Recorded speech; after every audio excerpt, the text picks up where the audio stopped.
Voting is the great decider of just about all things and people. Whether it be voting for something as monumental as who is going to be the next leader of a nation, or something as small as what you and your friends want for dinner.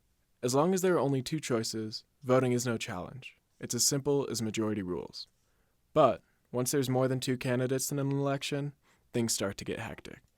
There have been many attempts at creating a perfect voting system for an election with more than two candidates. But such a voting system just does not exist. First, we should look at what exactly makes a voting system fair. These rules of fairness are referred to as fairness criteria. We will consider 4 criteria in depth and some bonus criteria as well. The first criteria is called anonymity. This criteria is all about making sure all votes count exactly the same. This means that all voters are treated equally, so that if any number of voters were to trade ballots with other voters voting for a different candidate, the outcome of the election would remain the same. Our next criteria is neutrality.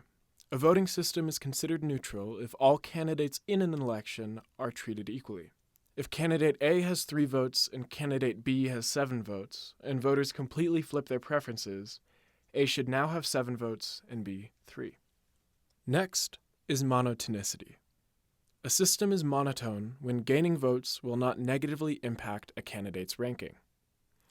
Monotonicity is satisfied when a candidate loses ranking by losing votes and gains ranking by gaining votes.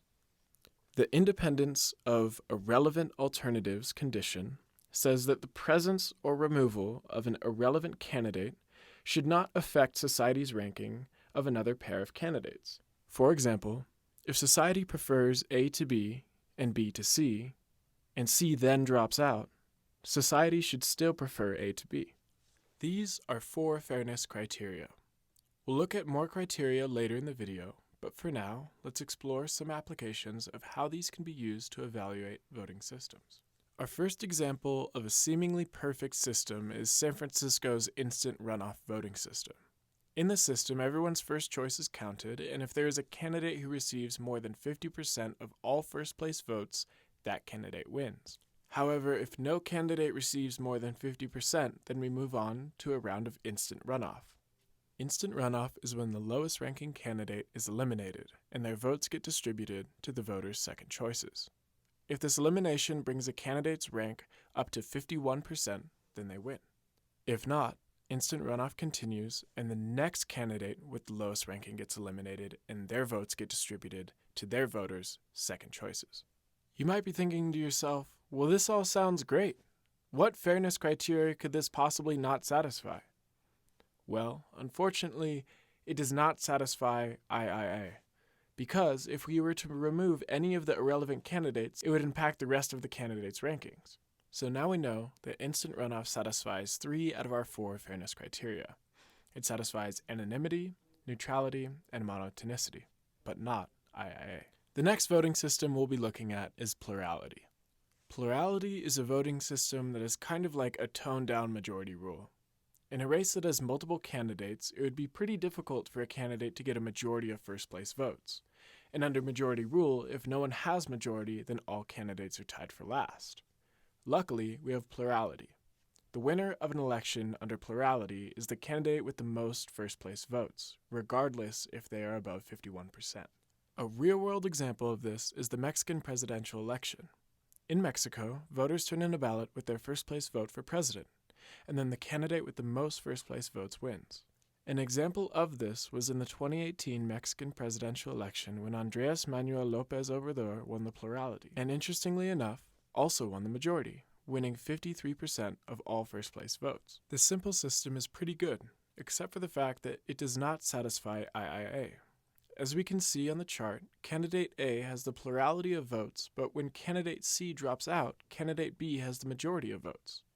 This system also does not take into account other preferences that are not first-place choices unless a candidate drops out.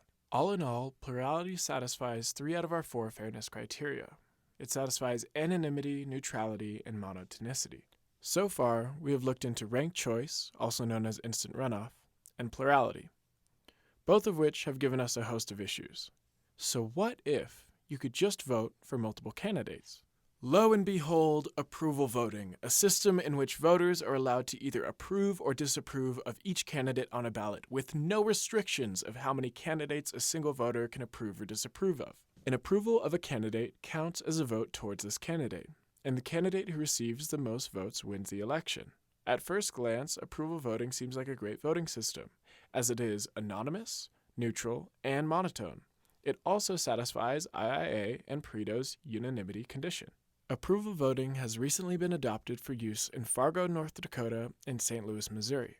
In these cases, a two-round system is used, with approval voting used in the first round to produce two top candidates who go on to compete in head-to-head competitions in the final. A main disadvantage of approval voting is that it can persuade voters to bullet vote, meaning they only vote for one candidate. If a majority of voters vote this way, approval voting essentially becomes a plurality vote. Approval voting nearly satisfies all of Arrow's fairness conditions, but violates universality because voters are limited in their ability to express their preferences between a set of candidates. So, unfortunately, even approval voting isn't perfect. Despite humanity's long history with social choice, no one has been able to develop a perfect voting system for an election with 3 or more candidates. There have been many systems designed to be as fair as possible, each with their own strengths and weaknesses. But, unfortunately, to this day, there is just no such thing as a perfect voting system.